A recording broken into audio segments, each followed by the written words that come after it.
All right, today we're diving into the core ideas from James Clear's mega bestseller, Atomic Habits. We're going to talk about the surprising and, honestly, game-changing power of making incredibly small changes. We've all been there. You set some big, ambitious goal. You're super motivated for, what, a week? And then, poof, nothing.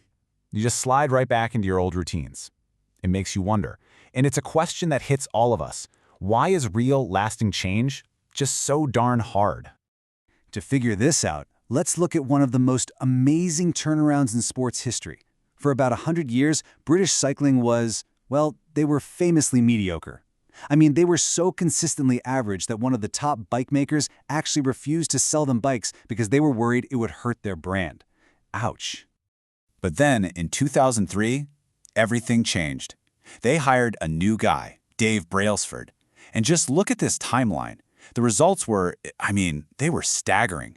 In just 5 years, they completely dominated the 2008 Olympics. By 2012, they were smashing world records. And then they went on to win 5 Tour de France titles in 6 years. It's an absolutely unbelievable turnaround. So how in the world did they do it? Well, it wasn't some single magic bullet. It was a philosophy Brailsford called the aggregation of marginal gains. The whole idea was really simple. Find a tiny 1% improvement in absolutely everything you do.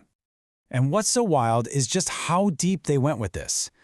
Sure, they did the obvious stuff like improving bike seats and tires, but they also tested different massage gels. They hired a surgeon to teach everyone how to wash their hands perfectly to avoid getting sick, and they even painted the inside of their truck white just so they could spot tiny bits of dust that might mess with the bikes.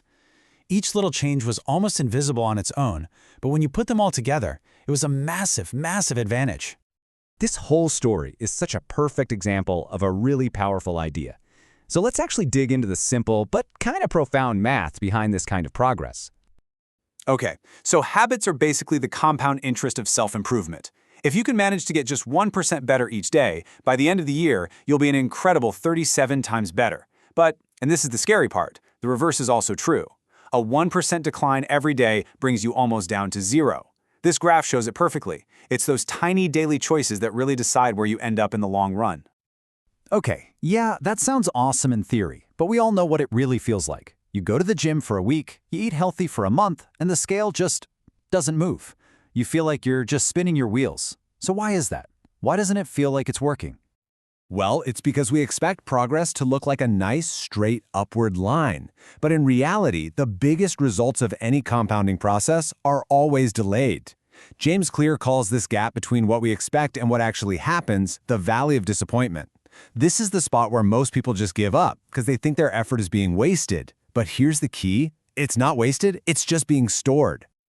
This quote from Jacob Riis just nails it. Think about it. A stonecutter hits a rock 100 times and nothing happens. No visible crack. Then, on the 101st hit, it splits right in two. Now, was it that last hit that did all the work? Of course not. It was the buildup of all the pressure that came before. Your early efforts are never, ever wasted. So if we need to push through that valley, what should we actually be focusing on? Well, this leads to a pretty radical shift in how we think about things. We need to focus on systems, not goals. So what's the difference? It's pretty simple. Goals are about the results you want to get. Systems are about the processes that get you those results. A goal is to win the championship. The system is what your team does at practice every single day. The goal is to publish a book. The system is your daily writing schedule. And here's the thing, when you only focus on goals, you run into some real problems. First off, winners and losers, they often have the exact same goals. Every athlete at the Olympics wants to win a gold medal. It's the system that separates them. Second, actually achieving a goal is just a temporary fix. You can clean your messy room, but if your system is to just toss stuff everywhere, it's going to be messy again tomorrow. You're just treating a symptom, not the actual cause. So this all boils down to one of the most powerful lines from the whole book. You do not rise to the level of your goals, you fall to the level of your systems. Just let that sink in for a second.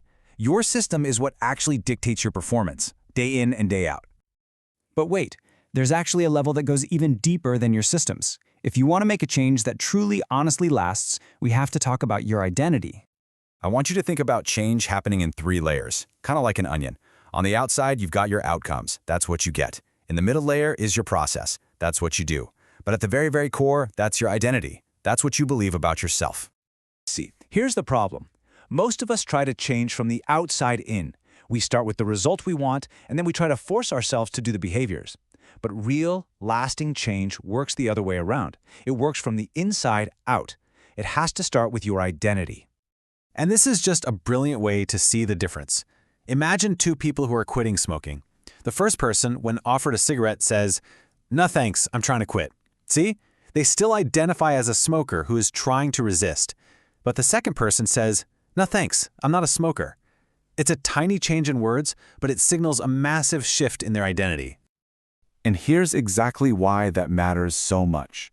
If your new behavior doesn't line up with your deep-down identity, you will eventually quit. It's almost impossible to maintain actions that contradict the person you believe you are.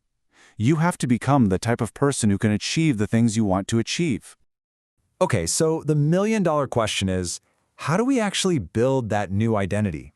And that brings us right back to the title of the book and its biggest idea, the atomic habit.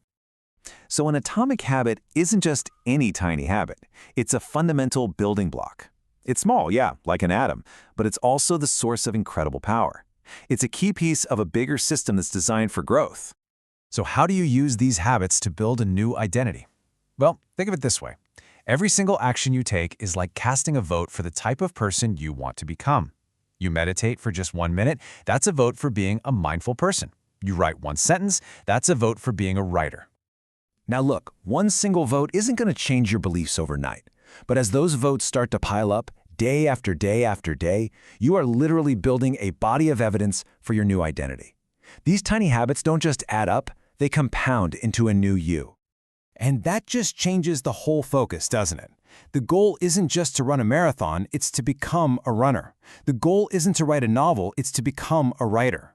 So the final question isn't about what you want to achieve, it's about who you want to become. And what's one tiny atomic habit you can start today that casts a vote for that person?